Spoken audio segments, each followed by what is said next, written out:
மண் பஞ்சு ஸ்பாஞ்ச் வச்சுருக்கோம். காலகாலமாக செய்கிறது தானே இது. What's difference? அதோடைய வளர்ச்சி, அதோடைய அட்வான்டேஜ், அதோட டிஸ்அட்வான்டேஜ் அதுதான். இப்போ பாசிபிலிட்டி அது இப்போ உள்ள ஜென்ரேஷன் இது இன்னும் அட்வான்ஸ்டாக பண்ணுறாங்க. அதான் இப்போ இது பாசிபிலிட்டியா?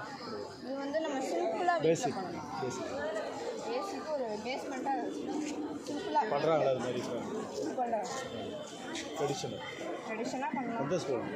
நான் வந்து மாலைக்கட்டி street Chidambaram.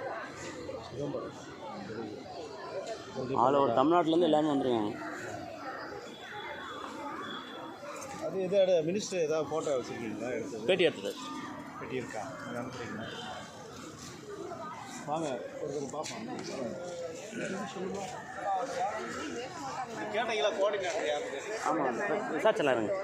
Collecting, treating and disposing of wastewater management in a safe and environmentally responsible manner with the goal of protecting public health, preventing pollution and conserving water.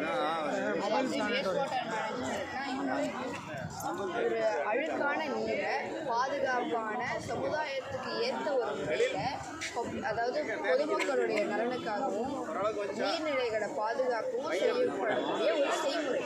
இது வந்து காலாகாலமாக நடந்துட்டு ஒரு 50 வருஷத்துக்கு முன்னாடியிலேருந்து இப்போ வரைக்கும் போயிட்டுருக்கு. இப்போ ஒரு இதோட பேஸ்மெண்ட் அப்படின்னா இதுதான் இதோட பேஸ்மெண்ட். அதுக்கப்புறம் இப்போ வந்து அது வளர்ந்து நிறையா primary treatment, secondary treatment, chlorination, அந்த மாதிரி இப்போ இருக்கிற அட்வான்ஸ்டான டெக்னாலஜிஸில் அது நிறையாவே இருக்குது. ஸோ இப்போ இந்த வேஸ்ட் வாட்டர் மேனேஜ்மெண்ட் அப்படின்றது நம்மளோட சொசைட்டிக்கு ஒரு ரிமார்க்கபிளான அப்புறம் ஒரு எசென்ஷியலான ப்ராஜெக்ட். யாழினி. எந்த school? Yazhini 8th standard municipal middle school, Malaikatti street, Chidambaram, Cuddalore. வாழ்த்துக்கள்.